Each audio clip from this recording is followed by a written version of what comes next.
Sorry for the late entry. Because of latency, my interconnect was not good.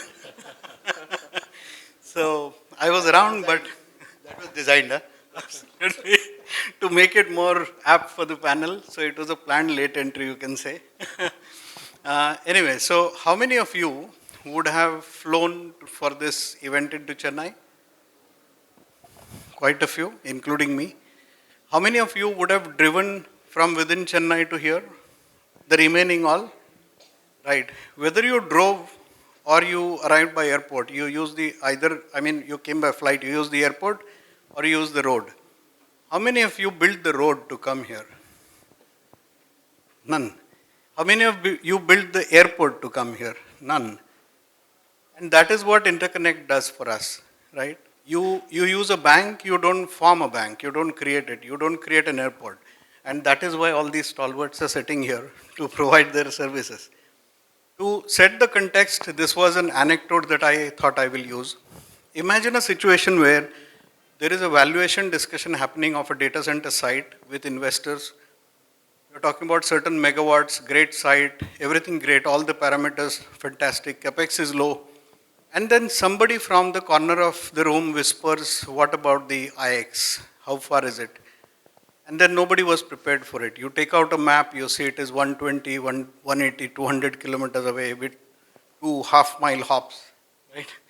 And then the whole thing changes. So this is how important it is interconnect.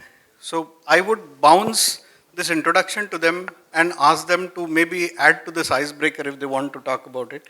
Does it make sense for us to start the panel the way I'm trying to start? And then we can go to the questions. I think just to add to what Sudhirji mentioned, all of us know that interconnect, why is it important, first of all? Data is like oil, all of us know now. So oil is available in many places, oil wells, exploration, but it cannot be transported where it is required. Basically, today we are in that situation. It's not the scarcity of oil, it is the connectivity to where it is required and where it is available. So data centers are like oil mines, where you have a lot of data. But if that data cannot be transferred to where it is required, across the world, not just within the place, but across the world, and obviously in multiple routes, and most efficiently with lowest latency, and variety of other such technical parameters, that cannot be leveraged. So it is very, interconnect is definitely like a backbone to the whole data center ecosystem. So to that extent, whether interconnect first, scale later, it is very obvious that even if you build a scale, if there is no interconnect, that scale cannot be utilized. It will be suboptimally utilized. So definitely interconnect is the first thing. And in parallel, you have to build the scale so that both go hand in hand, but interconnect definitely first. Because cart first or horse first, without horse, cart cannot move. So interconnect is definitely important. So, keeping it very short, I think what oil was for the industrial revolution, interconnect is for the digital age. Without an interconnection story, any part of the entire ecosystem remains as an incomplete story. And we'll delve deeper into it as we go and Sandeep starts asking us questions. So, over to Amit. As per the definition of internet is network of interconnected, you know, interconnected networks is what is the genesis of internet. Right? So, from the very beginning, we know that there is a exchange of information that happens from one network to another. And what exchanges are doing is making it more efficient. So we are making, at the center of it, we are making the internet more effective, more reachable. That's the work that interconnect or exchanges are doing. And I think, as explained, importance is of paramount.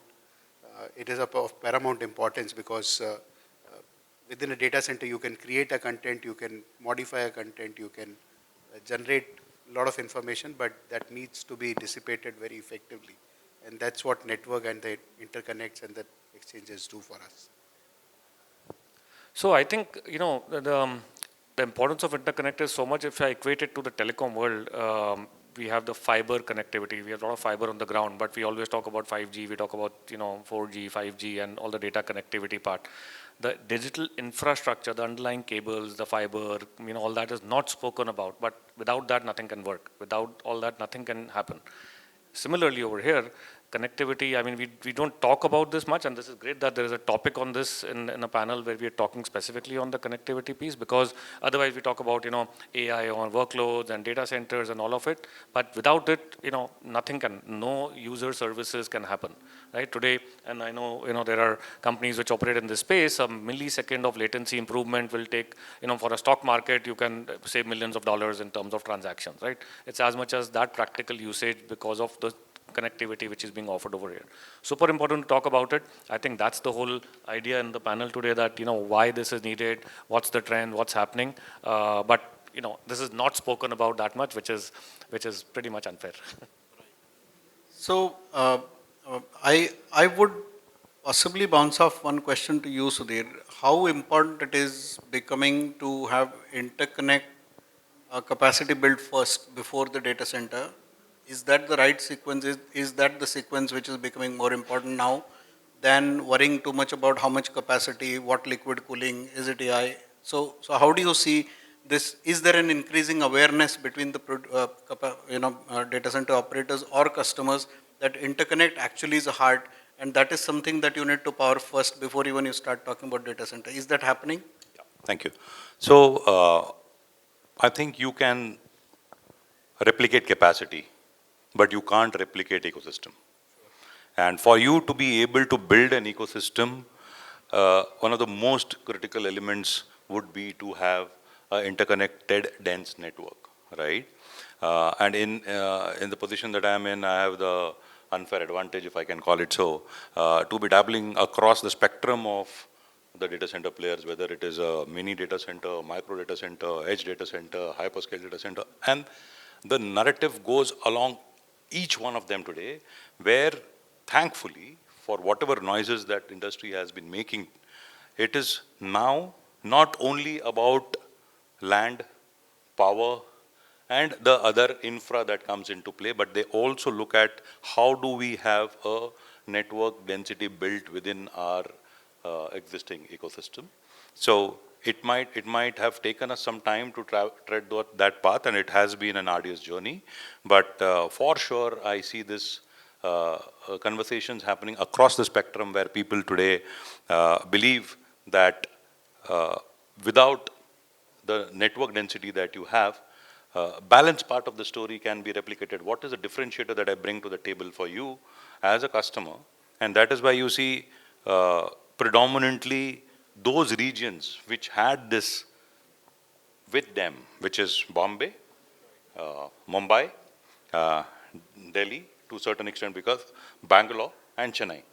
That's where 90% of the data center investment is coming today. But now we see a lot of investments also going in by the providers for them to themselves get into an agreement with some internet exchange, get into a setup that they build off their own JV. So it's at the accelerated path is what I can say. Sure. Great. Thank you. Great perspective. Sairam, I'll ask you, you have a unique background amongst all of us. You come from Telecom and now you're into DC. So you come from where Thank you. So in the telecom world, transmission is one of the backbones for any network design. The first design happens actually for transmission. And transmission has multiple layers in telecom. There is a core layer, there is a metro layer, and there is a very last mile layer. All the three layers are important.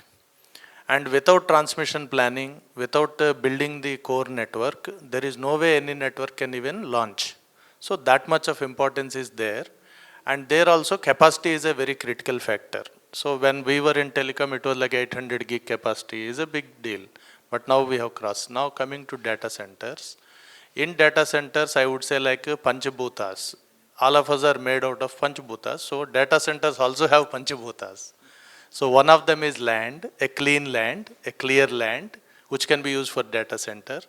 And second one is access to the land so that it is easy to reach to the data center. And third is power supply, which everybody knows because it is most talked topic. And fourth is actually the interconnect. Why, as he said, Amit ji said, why most of the data centers are in Mumbai and Chennai, maximum in Mumbai, 50% today capacity, and next comes Chennai. Why?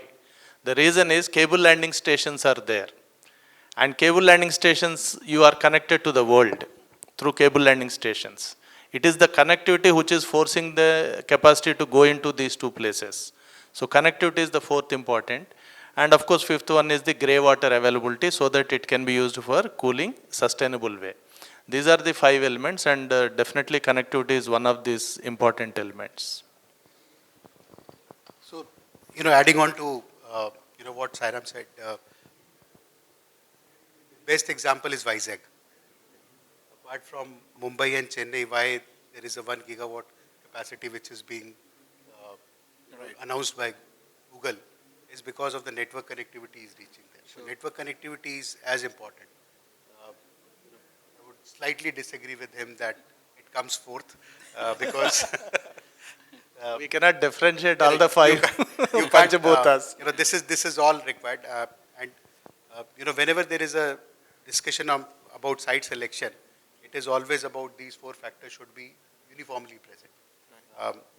Relatively, the network connectivity might take a little lower precedence because it is easier to get. Because to create a power infrastructure is difficult, and that's the reason why power infrastructure is seen as more critical, but network connectivity is as important as any other connectivity because the whole idea of creating a data center is to dissipate information outside. Sure. I would say the importance is of such a magnitude that not only the site selection, but the association also becomes very important. For example, when we took this particular task of setting up edge data centers, the natural choice was a telecom operator.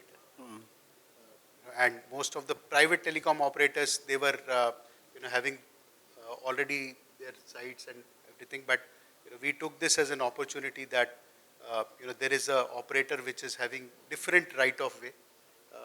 The two reasons why we chose Railtel as our partner was, most of the other telecom operators are going in a particular direction by taking highways or PGW, but Railtel as an operator has a unique advantage of having a right of way across the railway lines, and they reach out to almost 95 to 96% of the Indian population, and Indian Railway has a lot of land available. So, those were the natural choices, and the paramount important was Railtel and its connectivity. So, connectivity is that important, and interconnect is today as important as anything else in the data center because in the second discussion that you are having with the customer, the first discussion is do you have the what is your service availability, and second is how many networks are there, and what is the kind of internet exchanges that you have within your data center decides the customer's choices. Right.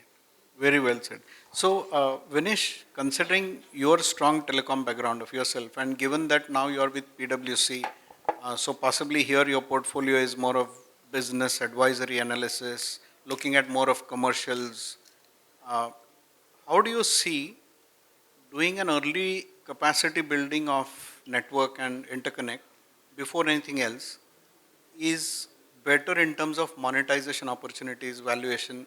Do you see that is getting more weight? And how do you see future from here onwards of this transition? No, great point. In fact, I'll tell you what, whenever, so we talk to a lot of, and in my PwC world, talk to different type of customers, different type of companies, different type of clients, and who want to get into this business.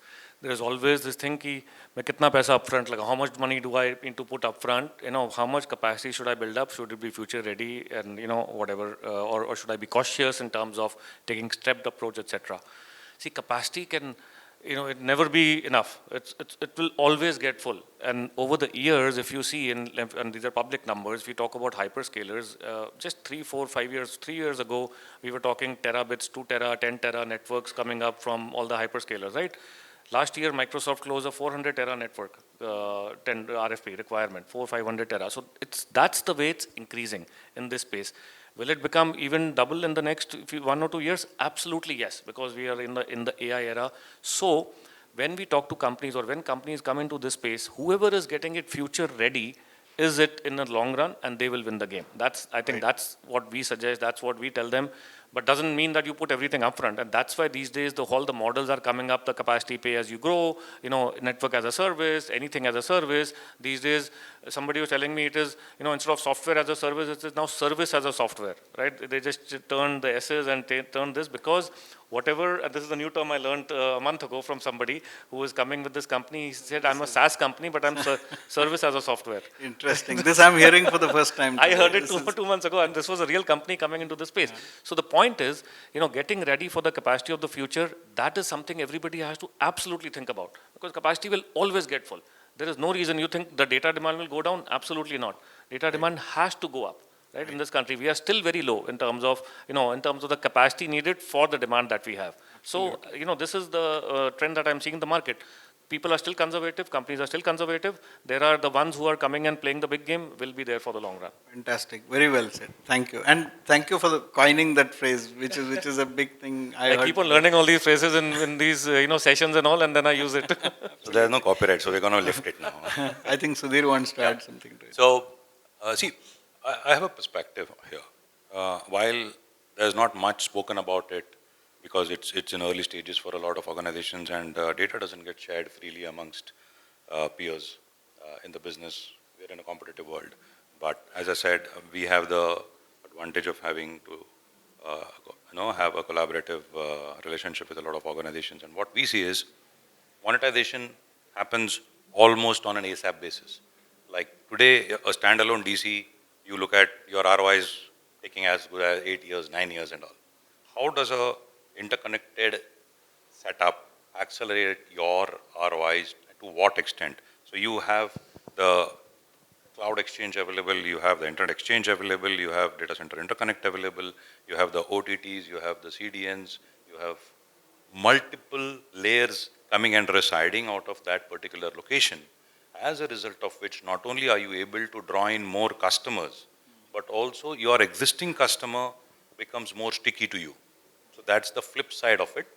Also, every new customer who comes in adds value to the ecosystem, and that's where the whole ROI model starts kicking in.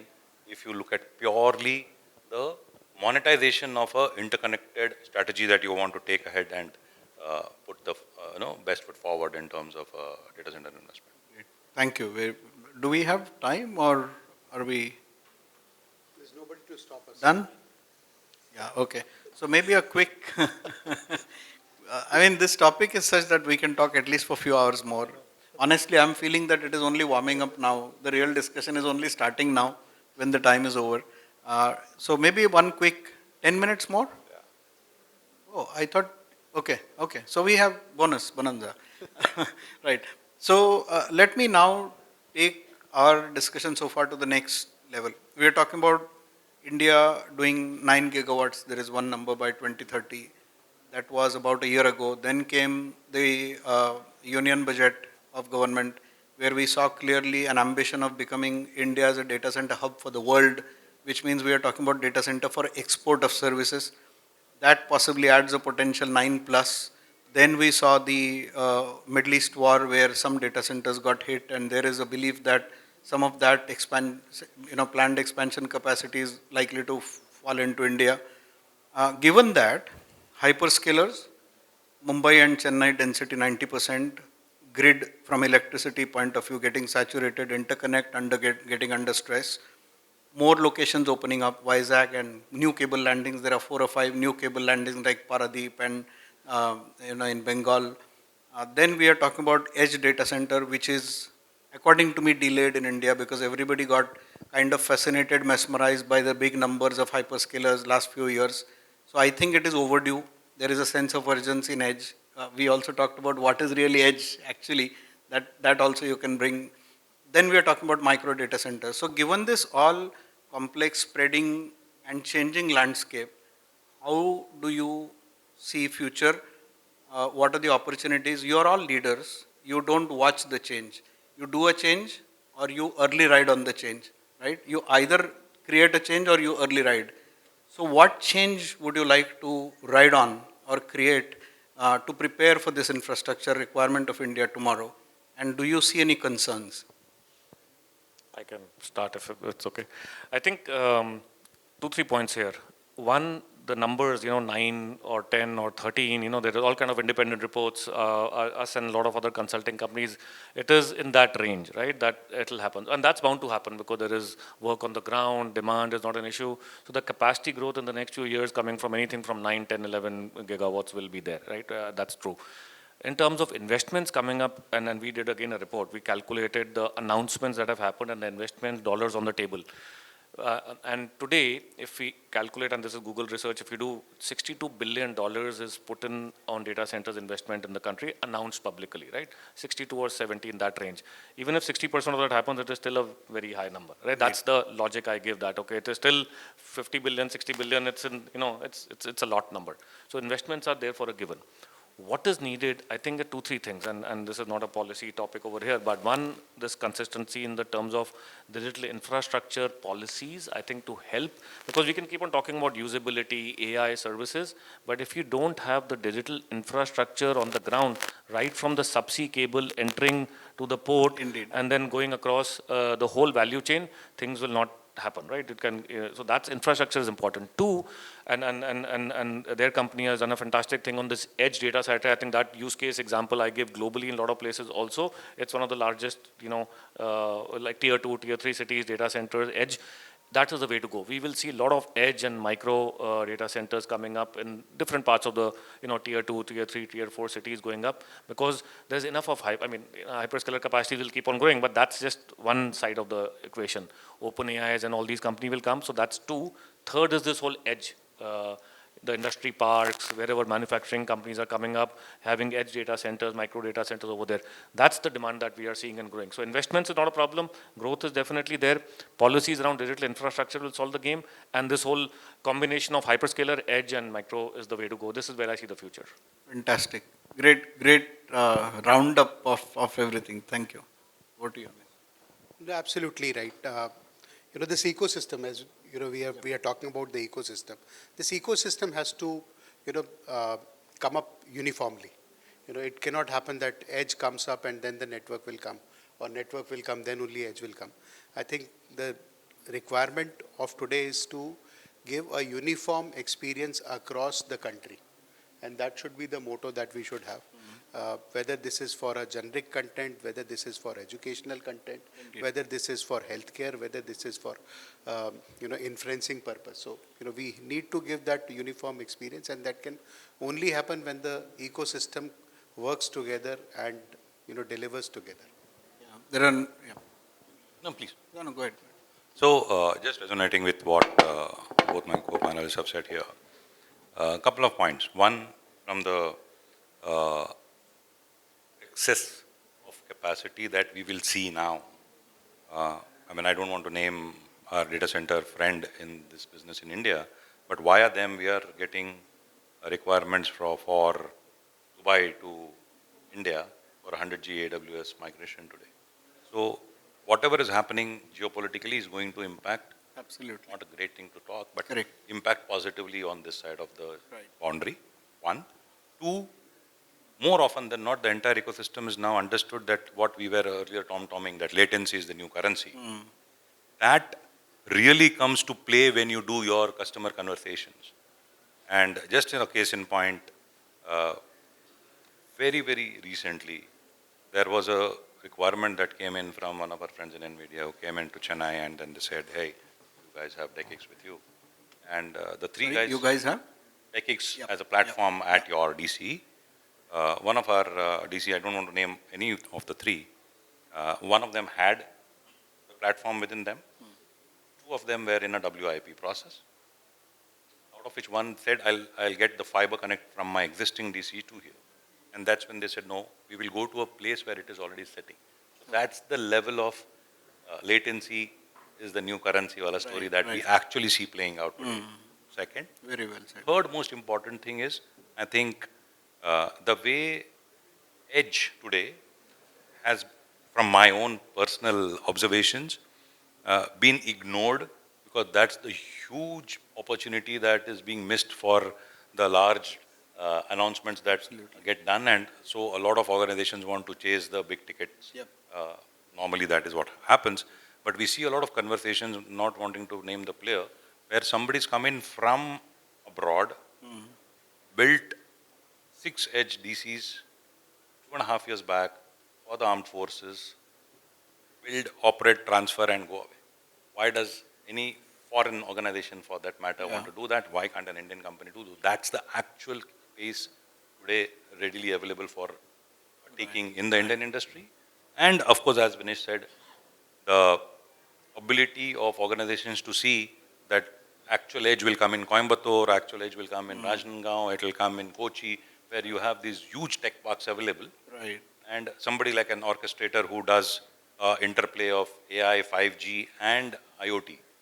In isolation, they can do great. But for them to have an interplay, you need to have a connection, which helps you to use it as the hand, the brain, and the heart of the ecosystem, is where I see the play happening in the future. Very well elaborated. And how precisely you hit nail on the head, Sairam? Yeah, I think three things are very clear. One, what is India's data center capacity today across the world? If you see globally, we are like 2-3%. Ideal number should be around 20%. So there is obviously a 10x more capacity to be built, and built quickly, obviously, because we are already a little late in the journey. But to build even the 10x capacity or even 5x capacity in the next, say, 5 years, you need like a 10 gigawatt of extra power, right? Similarly, the capacity and transmission. Similarly, the other parameters like gray water. It's not a simple task. It is a massive task, mammoth task. And hence, the important point here is how to enable this industry, this journey to build that capacity quickly. Because if we don't build that capacity quickly, we will fall behind in this race. If we fall behind in this race, it will impact our macro economy. Forget about other things. Our macro economy now, for example, the IT revolution which we have seen 3 decades back, today it is at a question mark, at crossroads.